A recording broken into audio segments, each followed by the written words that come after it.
এরকম আমি বসে রয়েছি, আমার দুই হাতে বাইন্ধা তারা আমার এই দুই সাইডে মারছে, বডি লইছে, হাত কাটি গেলাম, পা কাটি গেলাম। আমার ওই ছেলেকে উড়াই নিতে বলছে।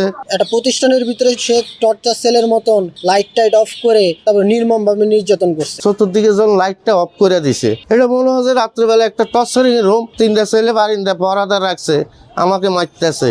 10,000 টাকা দিবি আজকে রান্নার, আর তুই আমলিকের আমলে কামাইছস, সেখানে দিবি 50,000 টাকা। আমি স্যার কি করি, কর্তৃপক্ষের অর্ডার অনুযায়ী আমি রান্না করছি, ওই বিষয়ে আমাকে মারধর করছে। আমাকে বলছে, কিন্তু আমাকে আবার বারবার হাত পা ধরছে আমি যেন এ বিষয়ে কিছু না করি। আমি তেজা কলেজে 1/8/89-তে জয়েন করি। আমাকে পরিসংখ্যান ডিপার্টমেন্ট ইত্তিকার স্যার আমাকে বলছে আমাদের বৃহস্পতিবারে রান্নাটা কইরা দিতে হবে। তা আমি যখন রান্নাটা কইরা বিকেল 4টার দিকে আমাকে রাসেল নামে একজন ক্যান্টিন চালক, উনি আমাকে ফোন দেয়। ফোন দেওয়ার পরে আমি আসছি, আসার পরে উনি আমাকে বলল, তুই যে রান্না করলি, কার অর্ডারে রান্না করলি?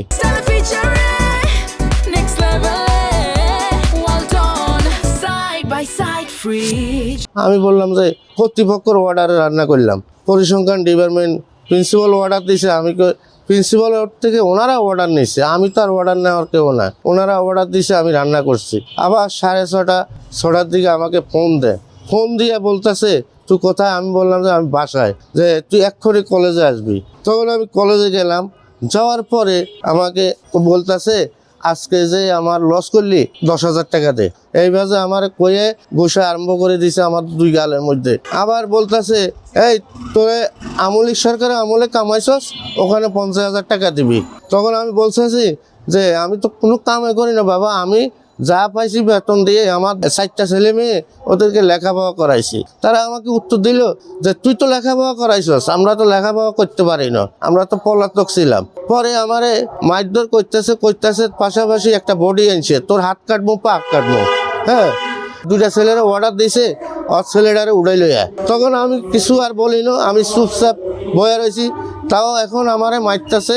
আমি বললাম যে বাবারে আমি পারবো না, আমি হাত জোর করে মাপ চাইছি তোমাদের কাছে, আমার এই ভুল আর হবে না, এখন তুমি মারো আর কাটো, আমার কাছে কোনো টাকা পয়সা নাই। বললো যে এখন তুই 10,000 টাকা দিয়ে যাইতে হবে।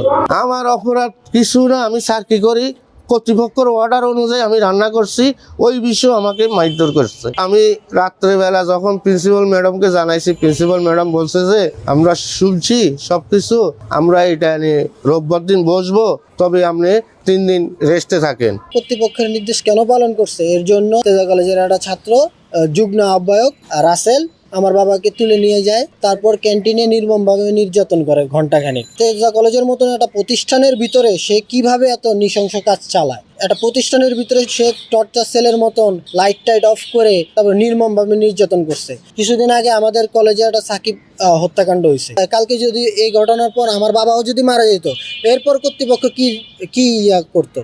আমার বিএনপির লোকজনের কাছে একটাই প্রশ্ন, ছাত্র দলের ভিতরে ঢুকে থাকে এই গুপ্ত সন্ত্রাসীদের দ্রুততম ভাবে করে তাদেরকে যাতে বের করে দেওয়া হয় দল থেকে। আমাকে বলছে, কিন্তু আমাকে আবার বারবার হাত পা ধরছে আমি যেন এ বিষয়ে কিছু না করি, কারণ সে ভয় পাচ্ছিল। এখন ও যেটা করছে সেটা হলো পরশুদিন বিকালের ঘটনা। এখন ওখানে আমাদের যে সানোয়ার ভাই, স্থানীয় নেতা, সে আজকে ডাকছে আর কি ওদেরকে।